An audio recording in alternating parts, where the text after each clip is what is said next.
वसीम रिजवी के खिलाफ थाना कोतवाली बरेली में दी गई तहरीर। पूरे देश में 100 FIR लिखाने का ऐलान। शिया वक्फ बोर्ड लखनऊ का सदस्य वसीम रिजवी ने एक बार फिर कुरान शरीफ के खिलाफ जहर उगला है। इस संदर्भ में ऑल इंडिया तंजीम उलमा-ए-इस्लाम ने कड़ा कदम उठाते हुए विभिन्न जगहों पर वसीम रिजवी के खिलाफ पुलिस में तहरीर दी है। तंजीम के राष्ट्रीय महासचिव मौलाना शहाबुद्दीन रिजवी ने आज शाम 5:15 पर लीगल एडवाइजर अधिवक्ता तसव्वुर हुसैन के साथ थाना कोतवाली बरेली में वसीम रिजवी के खिलाफ एक तहरीर दी है, जिसमें कहा है कि प्रार्थी इस्लाम धर्म का मानने वाला है और कुरान व हदीस में आस्था रखता है।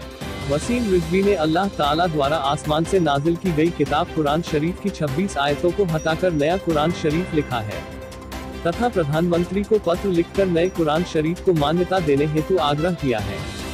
इससे पहले भी वसीम रिजवी ने सुप्रीम कोर्ट में एक रिट पिटीशन दाखिल की थी कि कुरान शरीफ में से 26 आयतें हटा दी जाएं, जिस पर माननीय सर्वोच्च न्यायालय ने उसकी रिट को खारिज कर दिया और उस पर 50,000 रुपये का जुर्माना लगाया और आगे से इस तरह का कृत्य न करने का आदेश दिया।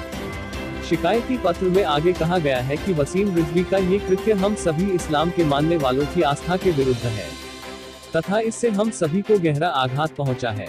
वसीम द्वारा किए गए इस कृत्य से मुझ प्रार्थी व कुरान के मानने वालों की धार्मिक भावनाएं आहत हुई हैं।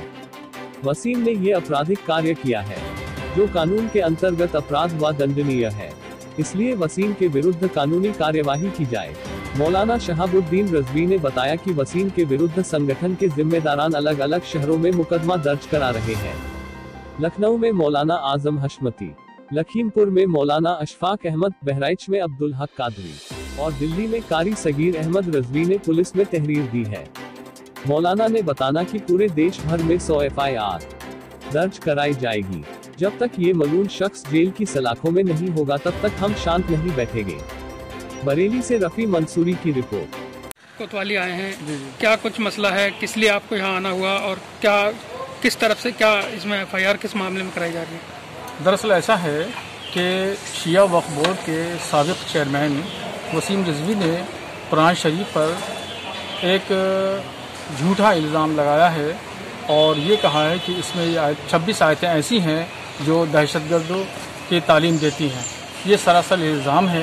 कुरान शरीफ की कोई भी आयत ऐसी नहीं है जिससे दहशतगर्दी की तालीम को बढ़ावा मिलता हो। तो वसीम रिजवी ने प्रधानमंत्री को खत लिखा है और ये कहा है कि हमने एक नया कुरान शरीफ लिखा है।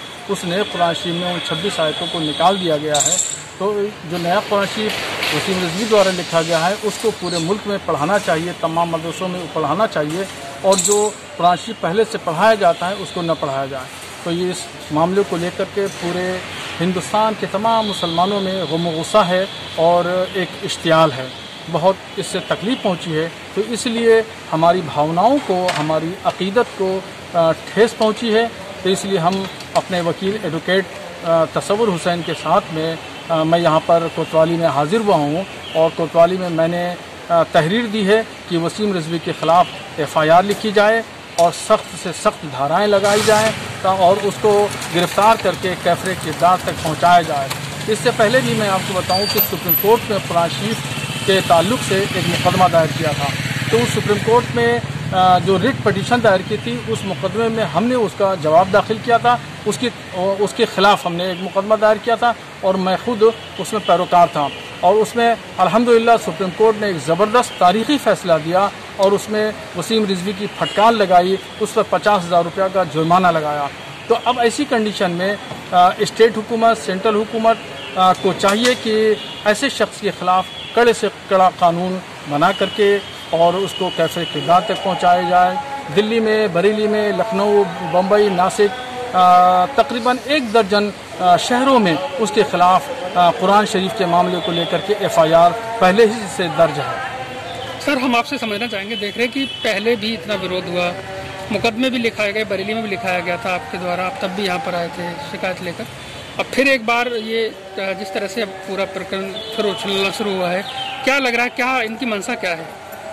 दरअसल वसीम रिजवी एंटी मुस्लिम आदमी है, उसका इस्लाम से कोई मतलब नहीं है और शिया मसलक का पहले था, तो शिया उलमा ने उसको शिया मसलक से खारिज कर दिया है।